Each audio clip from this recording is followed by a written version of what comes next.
Pasión de nuestro Señor Jesucristo según San Mateo. Unos días antes de la fiesta de la Pascua, los sumos sacerdotes y los ancianos del pueblo se reunieron en el palacio del sumo sacerdote llamado Caifás y se pusieron de acuerdo para detener a Jesús con astucia y darle muerte, pero decían: no lo hagamos durante la fiesta, para que no se produzca un tumulto en el pueblo. Entonces uno de los 12, llamado Judas Iscariote, fue a ver a los sumos sacerdotes y les dijo: ¿cuánto me darán si se lo entrego? Y resolvieron darle 30 monedas de plata. Desde ese momento Judas buscaba una ocasión favorable para entregarlo. El primer día de los ácimos, los discípulos fueron a preguntar a Jesús: ¿dónde quieres que te preparemos la comida pascual? Él respondió: vayan a la ciudad, a la casa de tal persona, y díganle: el maestro dice, se acerca mi hora, voy a celebrar la Pascua en tu casa con mis discípulos. Ellos hicieron como Jesús les había ordenado y prepararon la Pascua.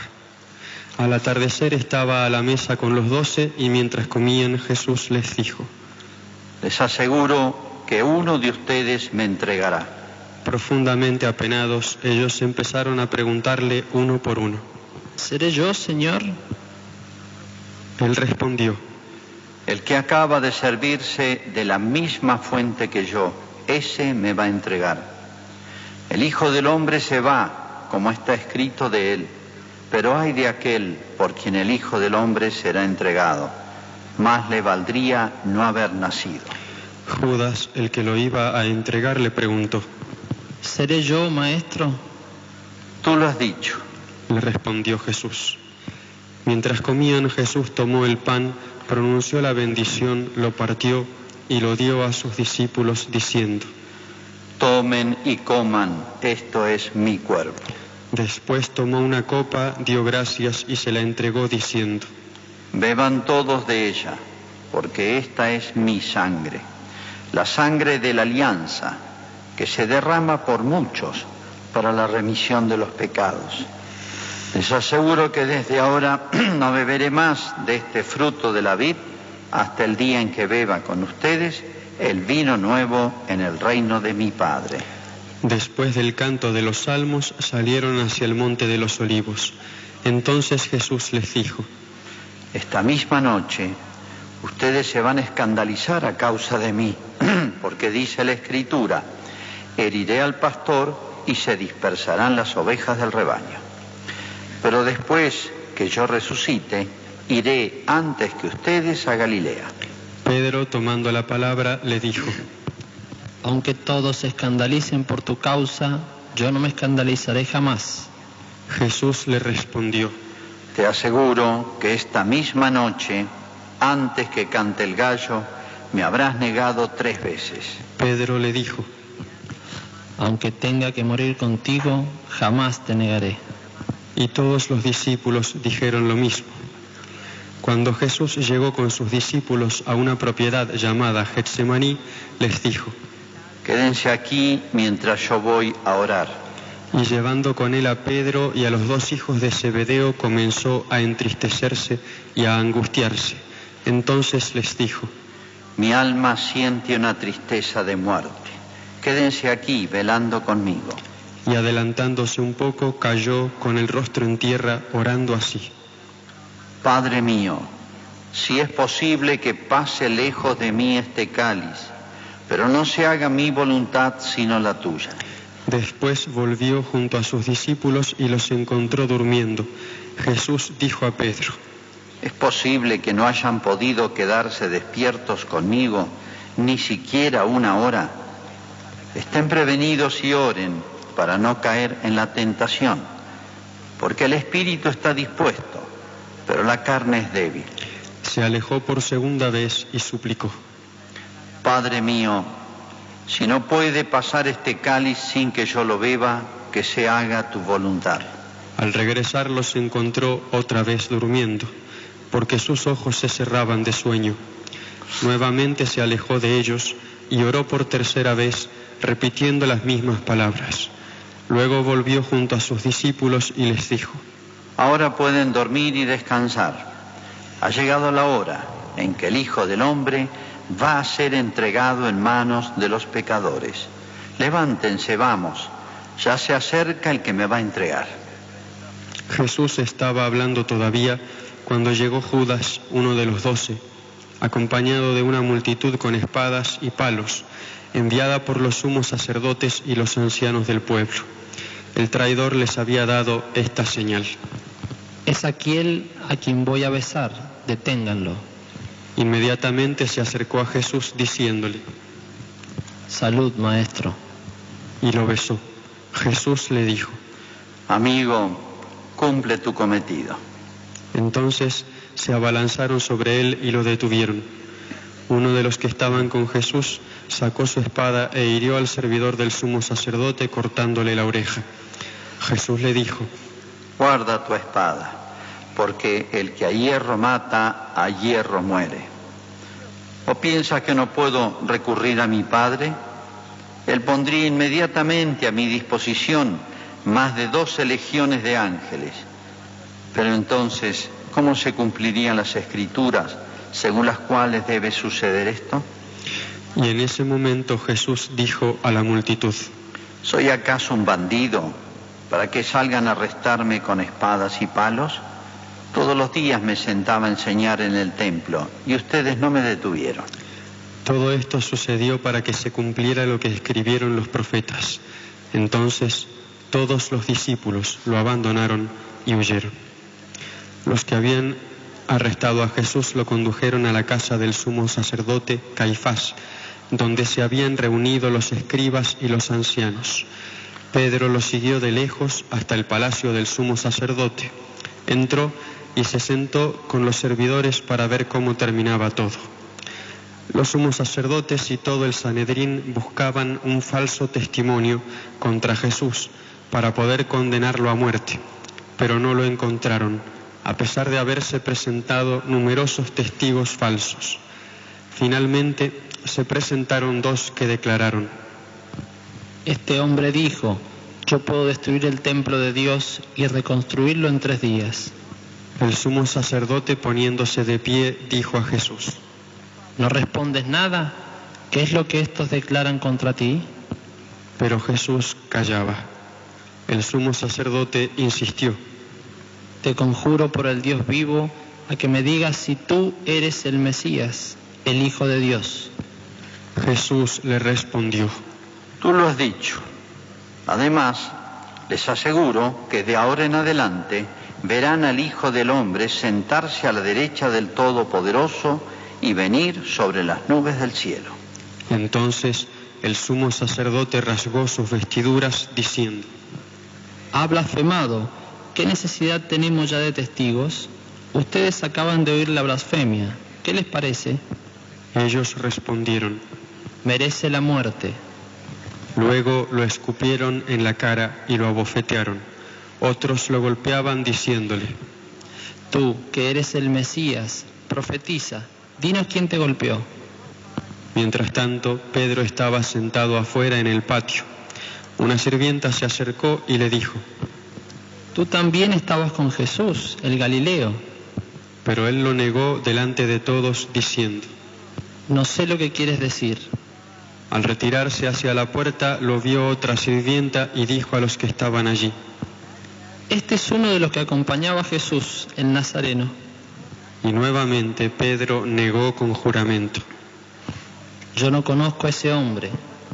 Un poco más tarde los que estaban allí se acercaron a Pedro y le dijeron: Seguro que tú también eres uno de ellos. Hasta tu acento te traiciona. Entonces Pedro se puso a maldecir y a jurar que no conocía a ese hombre. Enseguida cantó el gallo y Pedro recordó las palabras que Jesús había dicho: Antes que cante el gallo, me negarás 3 veces. Y saliendo lloró amargamente. Cuando amaneció, todos los sumos sacerdotes y ancianos del pueblo deliberaron sobre la manera de hacer ejecutar a Jesús. Después de haberlo atado, lo llevaron ante Pilato el gobernador y se lo entregaron. Judas, el que lo entregó, viendo que Jesús había sido condenado, lleno de remordimiento, devolvió las 30 monedas de plata a los sumos sacerdotes y a los ancianos, diciendo: He pecado entregando sangre inocente. Ellos respondieron: ¿Qué nos importa? Es asunto tuyo.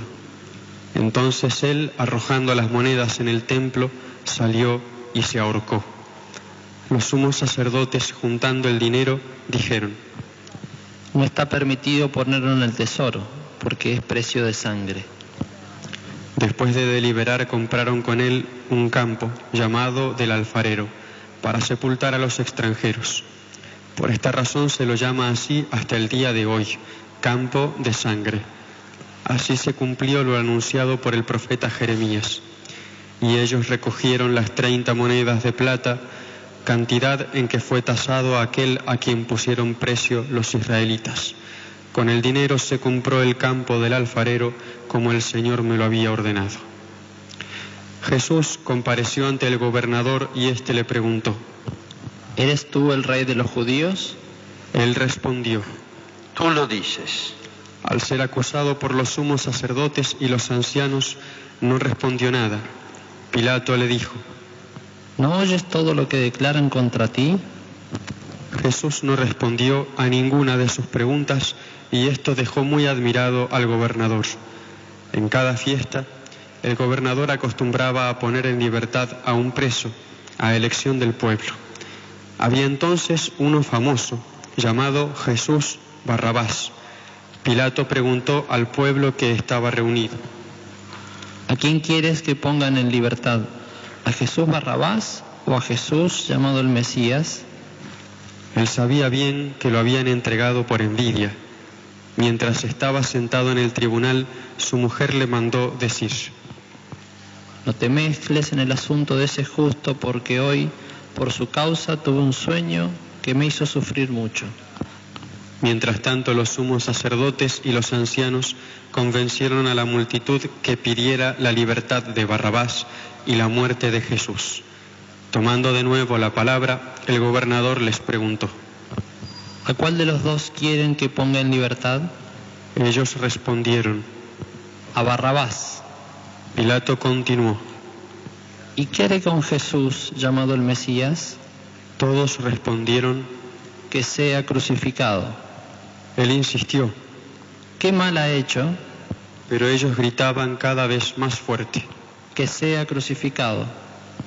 Al ver que no se llegaba a nada, sino que aumentaba el tumulto, Pilato hizo traer agua y se lavó las manos delante de la multitud, diciendo: Yo soy inocente de esta sangre, es asunto de ustedes.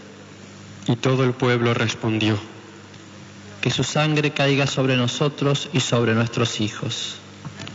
Entonces Pilato puso en libertad a Barrabás, y a Jesús, después de haberlo hecho azotar, lo entregó para que fuera crucificado. Los soldados del gobernador llevaron a Jesús al pretorio y reunieron a toda la guardia alrededor de él. Entonces lo desvistieron y le pusieron un manto rojo. Luego tejieron una corona de espinas y la colocaron sobre su cabeza. Pusieron una caña en su mano derecha y doblando la rodilla delante de él se burlaban diciendo: Salud, rey de los judíos. Y escupiéndolo le quitaron la caña y con ella le golpeaban la cabeza. Después de haberse burlado de él, le quitaron el manto, le pusieron de nuevo sus vestiduras y lo llevaron a crucificar. Al salir se encontraron con un hombre de Cirene llamado Simón y lo obligaron a llevar la cruz. Cuando llegaron al lugar llamado Gólgota, que significa lugar del cráneo, le dieron de beber vino con hiel. Él lo probó, pero no quiso tomarlo. Después de crucificarlo, los soldados sortearon sus vestiduras y se las repartieron, y sentándose allí se quedaron para custodiarlo. Colocaron sobre su cabeza una inscripción con el motivo de su condena: Este es Jesús, el Rey de los judíos. Al mismo tiempo fueron crucificados con él 2 bandidos, uno a su derecha y el otro a su izquierda. Los que pasaban lo insultaban y moviendo la cabeza decían: Tú, que destruyes el templo y en 3 días lo vuelves a construir, sálvate a ti mismo si eres hijo de Dios y baja de la cruz. De la misma manera, los sumos sacerdotes, junto con los escribas y los ancianos, se burlaban diciendo: Ha salvado a otros y no puede salvarse a sí mismo. Es Rey de Israel, que baje ahora de la cruz y creeremos en él. Ha confiado en Dios, que él lo libre ahora si lo ama, ya que él dijo: yo soy el Hijo de Dios. También lo insultaban los bandidos crucificados con él. Desde el mediodía hasta las 3 de la tarde, las tinieblas cubrieron toda la región. Hacia las 3 de la tarde Jesús exclamó en alta voz: Elí, Elí, lema sabactani, que significa: Dios mío, ¿por qué me has abandonado? Algunos de los que se encontraban allí, al oírlo, dijeron: Está llamando a Elías. Enseguida uno de ellos corrió a tomar una esponja, la empapó en vinagre y poniéndola en la punta de una caña le dio de beber. Pero los otros le decían: Espera, veamos si Elías viene a salvarlo. Entonces Jesús, clamando otra vez con voz potente, entregó su espíritu. Nos ponemos de rodillas.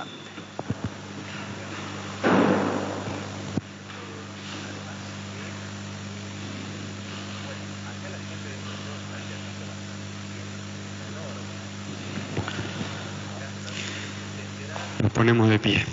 Inmediatamente el velo del templo se rasgó en dos, de arriba abajo. La tierra tembló, las rocas se partieron y las tumbas se abrieron. Muchos cuerpos de santos que habían muerto resucitaron y saliendo de las tumbas, después que Jesús resucitó, entraron en la ciudad santa y se aparecieron a mucha gente. El centurión y los hombres que custodiaban a Jesús, al ver el terremoto y todo lo que pasaba, se llenaron de miedo y dijeron: Verdaderamente, este era Hijo de Dios. Había allí muchas mujeres que miraban de lejos. Eran las mismas que habían seguido a Jesús desde Galilea para servirlo. Entre ellas estaban María Magdalena, María, la madre de Santiago y de José, y la madre de los hijos de Zebedeo. Al atardecer llegó un hombre rico de Arimatea, llamado José, que también se había hecho discípulo de Jesús, y fue a ver a Pilato para pedirle el cuerpo de Jesús. Pilato ordenó que se lo entregaran. Entonces José tomó el cuerpo, lo envolvió en una sábana limpia y lo depositó en un sepulcro nuevo que se había hecho cavar en la roca. Después hizo rodar una gran piedra a la entrada del sepulcro y se fue. María Magdalena y la otra María estaban sentadas frente al sepulcro.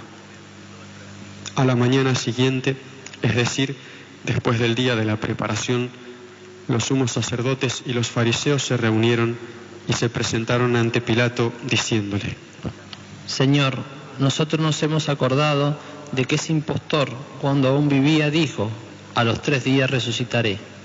Ordena que el sepulcro sea custodiado hasta el tercer día, no sea que sus discípulos roben el cuerpo y luego digan al pueblo: ha resucitado. Este último engaño sería peor que el primero. Pilato les respondió: Ahí tienen la guardia, vayan y aseguren la vigilancia como lo crean conveniente. Ellos fueron y aseguraron la vigilancia del sepulcro, sellando la piedra y dejando allí la guardia. Es palabra del Señor.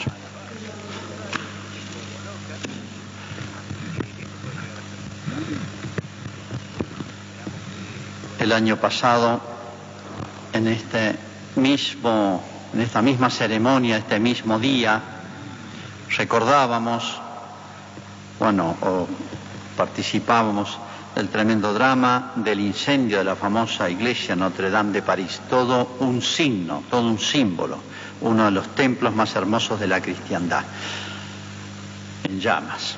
Bueno, hoy, en este nuevo tiempo de Semana Santa, Domingo de Ramos, estamos viviendo otro drama que ya no toca un edificio, que era todo un símbolo, sino que nos toca en carne propia, y lo está viviendo la humanidad entera. No soy profeta, no sé qué va a pasar el año que viene a esta misma altura. Pero bueno, esto es lo que pasa hoy. Pero el gran drama de la humanidad, en realidad, no es el coronavirus ni la guerra mundial, la segunda, con la cual la están comparando con frecuencia, diciendo esto es un episodio tan tremendo como aquella Segunda Guerra, que ya pocos quedan de los que la han vivido y han participado. Pero el gran drama de la humanidad es lo que se está viviendo en estos días, lo que estamos recordando y actualizando en estos días, y es la Semana Santa. Aquí ocurrió el gran drama, la gran tragedia de la humanidad se hizo presente con toda su intensidad, y la acción de Dios que maneja el universo en medio de este drama de la humanidad. Vamos a hacer una síntesis porque no tengo la oportunidad de comunicarme con todos ustedes el jueves, el viernes santo ni la vigilia, por eso voy a resumir este cuentito. Fíjense qué simple que es todo para aprenderlo, para que los padres lo transmitan a los hijos en la casa. Toda la religión, todas las grandes verdades de la fe y de la religión son un cuentito, o sea, algo tan sencillo de aprender y de memorizar como un cuento. Los niños les encantan los cuentos y a los grandes también. Nos juntamos y nos gusta recordar historias. Bueno, esta historia que voy a contar es la historia o el drama más grande y yo diría único en la historia de la humanidad. Bueno, Dios creó el universo. Todo esto lo vamos a recordar y siempre se recuerda cuando rezamos el credo. Dios creó todo el universo. No solamente lo creó, sino que lo mantiene y lo sostiene en su existencia. ¿Qué significa? Dios gobierna el mundo. Cada vez más se han profundizado los estudios cósmicos, las distancias de años luz, miles de años luz, y no hemos llegado al fondo del universo. Bueno, todo esto que no sabemos la extensión y la magnitud que tiene, lo sostiene, lo gobierna Dios, yo diría, sin distraerse siquiera en el mantenimiento del orden y de la existencia del universo. Bueno, en este universo, en este mundo, creó Dios todas las bellezas de la naturaleza y al final Él que era la cabeza, el dueño, que es el hombre. Por eso dice una frasecita muy hermosa, dice, lo hizo imagen y semejanza de Dios. No era solamente el hombre creado del polvo de la tierra, o sea, de los minerales, de las materia terrena, de los elementos de la tierra, sino le sopló, dice, sopló sobre él y le dio el espíritu, es el alma, con dos capacidades enormes, la posibilidad de conocer y amar, con lo cual nosotros superamos a todo el resto de la creación palpable, visible, corpórea.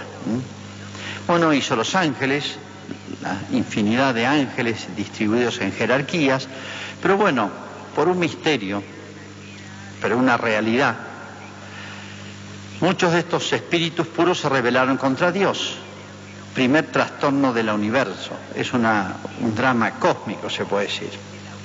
Bueno, y ellos, al primer hombre y la primera mujer creada, Adán y Eva, fueron a tentarlo. Tentarlo es la acción más temible que puede hacer el demonio. Y bueno, conocemos la historia.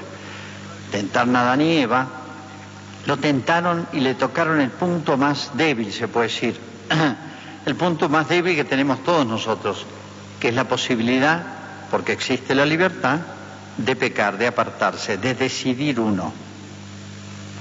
Y bueno, decidieron mal, el demonio los tentó de soberbia. Rebélense contra Dios, rompan con Dios, independícense, pidan autonomía, libertad, en un sentido absoluto, y van a ser como Dios. Estoy repitiendo la frase que ustedes encuentran en el Génesis. Probaron. La libertad nos fascina. Porque, bueno, vamos hacia lo desconocido, y el demonio es mentiroso. Y ahí fue la mentira más grande. Rompieron con Dios. Fue el pecado original, que no es una tontera, no es un cuentito para niños. Eso originó, es la raíz, es la fuente de un drama cósmico, no digo humano solamente. El hombre perdió las 4 armonías que existían antes, cambió el estado de la humanidad, por esas 4 armonías perdidas. Primera armonía es la amistad con Dios. Se quebró, se rebelaron contra Dios. Por eso se esconden después. Y antes decía que Dios se paseaba en el paraíso a la hora de la tarde, como un amigo visita a otro amigo.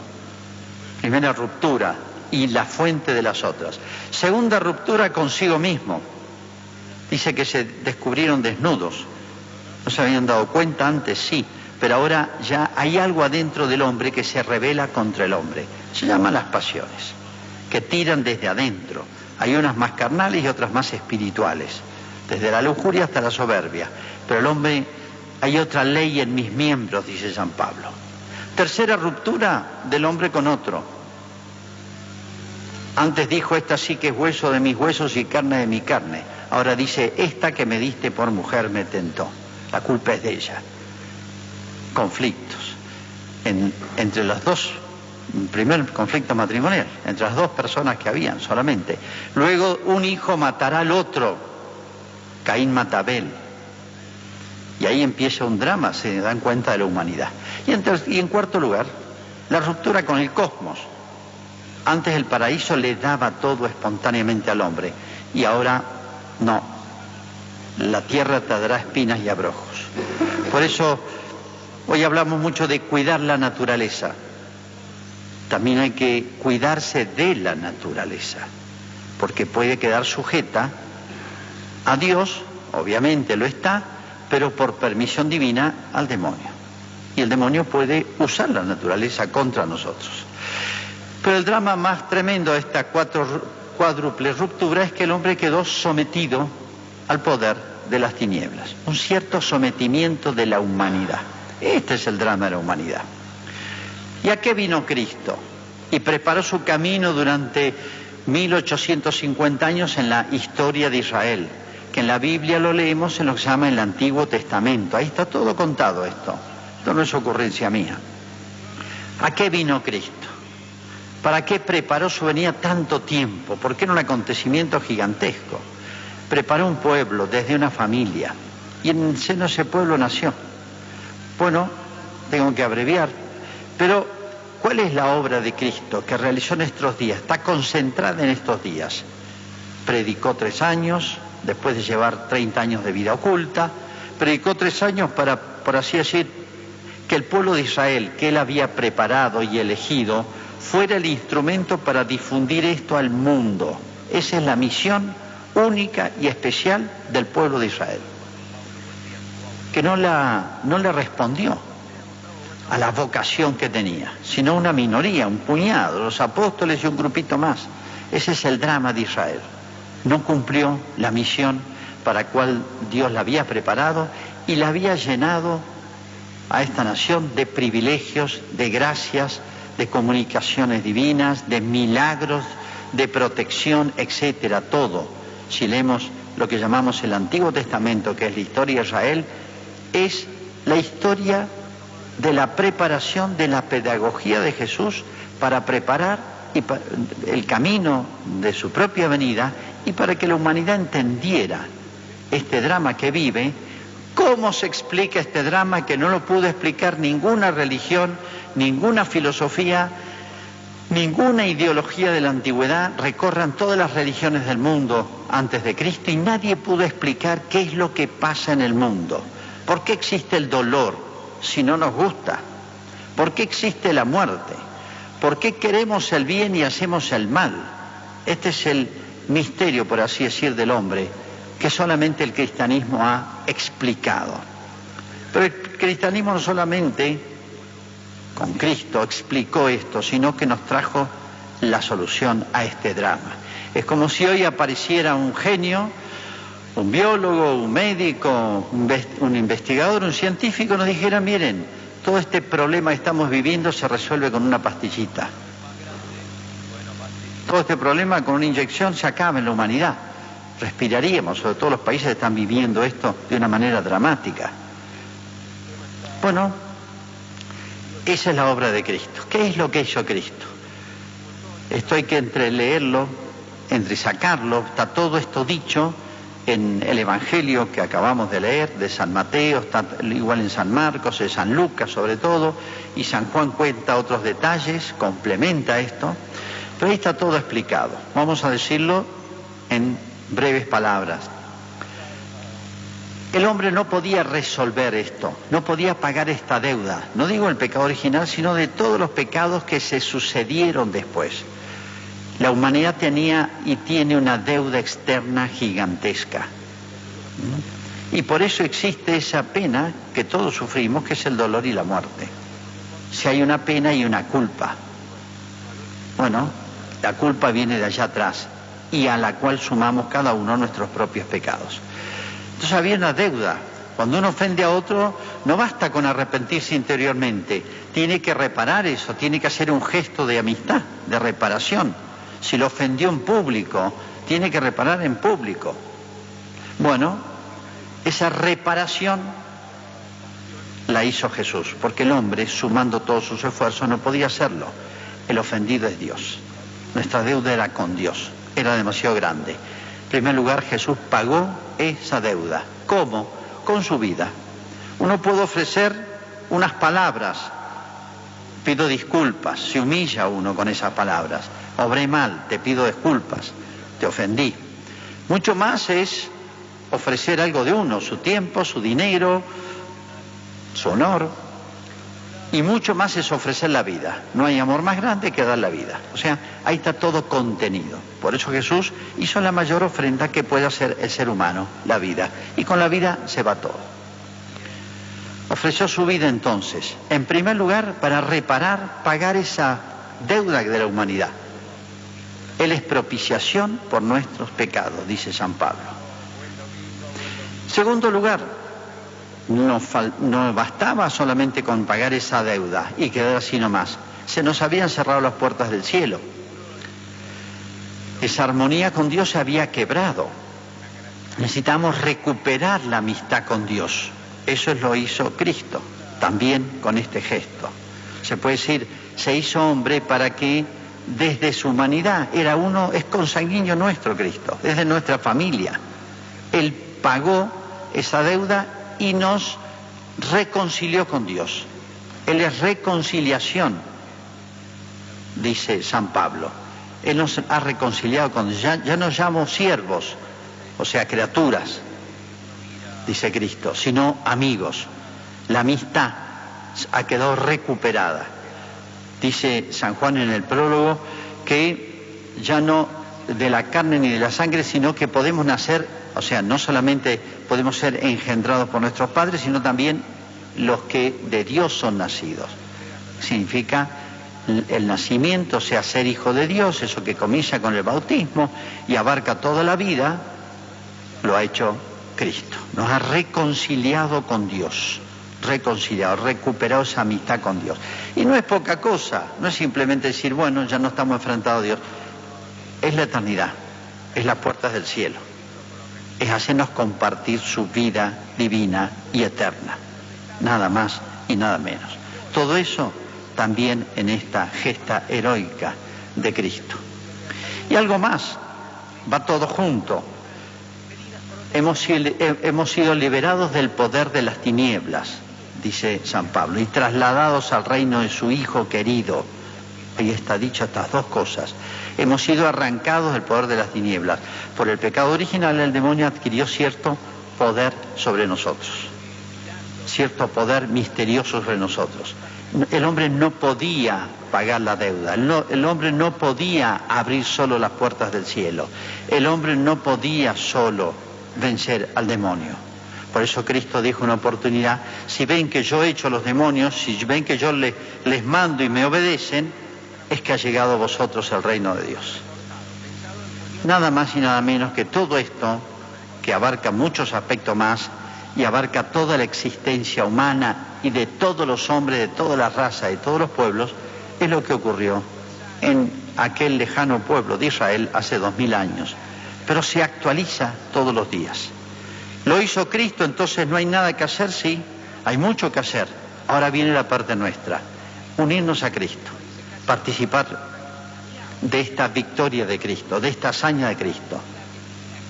¿Cómo? Uniéndonos a Cristo por la fe y por la gracia, por la amistad con Cristo, es lo que llamamos por los sacramentos, por los 7 sacramentos, por la fe, por las buenas obras, o sea, acercarnos con... Cada buena obra nos acerca a Cristo y culmina esa unión a Cristo por los sacramentos. Y el sacramento principal es el de la Santa Misa, que vamos a continuar en este momento. Esto ocurrió en esta semana, por eso con razón se la llama Santa. No es tiempo de vacaciones, de pesca, descanso.